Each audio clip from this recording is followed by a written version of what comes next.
네, 건강 골든타임 건강업 울산업입니다. 이 하지 정맥류는 이름 그대로 다리의 정맥이 혹처럼 불어오르는 그런 질환인데요. 정맥 순환 능력이 떨어져서 나타나는 만큼 나이가 많거나 또 힘든 일을 많이 한 사람들 사이에서 흔히 발생한다고 그렇게 알려져 있죠. 자, 그런데 예전보다 활동량이 적어지면서 성인은 물론이고 청소년들에게서도 나타나는 그런 추세라고 하는데요. 과거에 비해서 질병 인식이 높아지면서 내원율이 높아진 것도 있지만 근본적으로 잘못된 식습관이라든가 이 환경적인 요소도 무시할 수 없다고 합니다. 자, 건강업 울산업 오늘은 하지 정맥류에 대한 자세한 정보를 알려드리죠. 백승현 전문의와 함께합니다.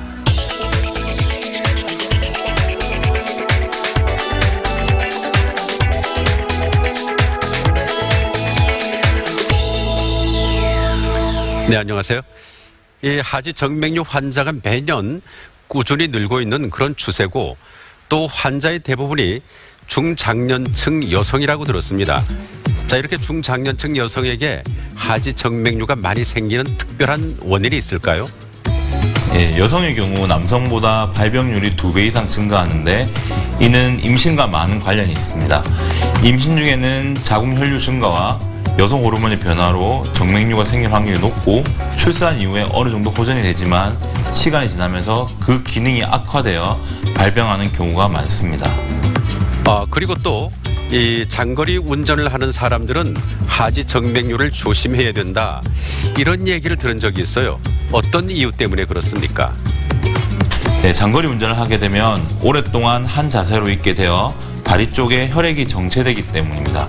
장거리 운전 시에는 중간중간에 휴식을 취하고 스트레칭을 해주는 것이 좋습니다. 장거리 운전이 불가피할 경우에는 압박 스타킹 착용이 도움이 되겠습니다. 그리고 이 하지 정맥류를 얘기할 때 유전적인 소인을 빼놓지 않는데, 자, 실제로 유전될 확률은 어느 정도입니까? 예, 한 연구에 따르면 부모 모두 질병이 있을 때는 약 80%, 그리고 부모 중 한 명이 있을 때는 남자의 경우 25%, 여자의 경우에는 약 60% 확률로 발병할 수 있다고 합니다. 특히 어머니 쪽 유전의 빈도가 높습니다. 하지만 이는 병의 직접적인 유전보다는 판막이 약한 체질을 부모로부터 물려받아 발생하는 것으로 이해하면 되겠습니다. 자, 그러면 지금 말씀하신 것처럼 이렇게 유전적인 소인을 갖고 있다면 어떻게 할까 고민이 되는데 예방할 수 있는 방법은 없을까요? 판막이 약한 체질을 물려받은 사람 중에서 10대나 20대에 하지 정맥류가 발생하는 환자들도 있습니다. 학생 때부터 한 자세로 오래 서 있거나 앉아있는 활동을 피하고 다리 근육을 잘 움직여서 혈액순환을 촉진하는 것이 좋겠습니다. 특히 다리에 무리가 많이 가는 직업에 종사하시는 분들은 예방적으로 스타킹을 착용해서 예방을 하는 것이 좋겠습니다. 그리고 보통 이 좀 연세가 있으신 부모님들의 경우에 뭐 내가 얼마나 더 살겠냐 하시면서 치료를 미루는 그런 경우도 많이 있어요. 자, 이렇게 어르신들의 경우에 하지 정맥류의 위험성은 어느 정도라고 보면 될까요? 연세가 많으신 어르신분들 같은 경우에는 다리가 불편하면 운동량이 적어지고 이로 인해 여러 가지 합병증이 생길 수가 있습니다. 또한 일부 연구에서는 하지 정맥류와 심부정맥 혈전증과도 연관이 있는 것으로 보고되고 있습니다. 하지 정맥류는 진행성 질환이고 치료 자체가 몸에 많은 무리를 주지 않기 때문에 연세가 있으신 분도 충분히 치료가 가능합니다. 다리가 불편하시니까 뜨거운 찜질이나 사우나를 많이 하시는데 이런 습관은 다리 혈관을 확장시키기 때문에 증상을 더욱 악화시킬 수 있습니다. 이 점 참고하시면 감사하겠습니다. 그리고 평소에 오래 서서 일하는 그런 분들의 경우에 좀 뻐근하고 아픈 증상이 있고 또 심하면 다리에 쥐가 나기도 하지 않습니까?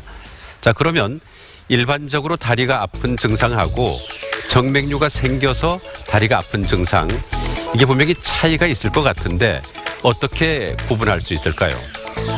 예, 일반적으로 다리가 아프다고 호소하신 분들은 고관절이나 무릎 등 특정 부위의 통증을 호소하시는 경우가 많습니다. 하지 정맥류로 인한 통증은 한 곳에 국한되는 것이 아니고 종아리 부위나 허벅지 부위의 전체적인 통증이나 불편감, 무거움 등을 호소하시기 때문에 일반적인 다리 통증과 쉽게 구별할 수 있습니다. 네, 말씀 잘 들었습니다. 이 하지 정맥류에 대해서 알아봤습니다마는 눈에 보이지 않는 적이라고 불리는 이 하지 정맥류를 자가 진단을 통해서 의심이 된다면 섣부른 판단으로 증상을 악화시킨다거나 방치하지 마시고 전문의를 찾아가서 반드시 정확한 검사를 받아보는 것이 좋겠습니다.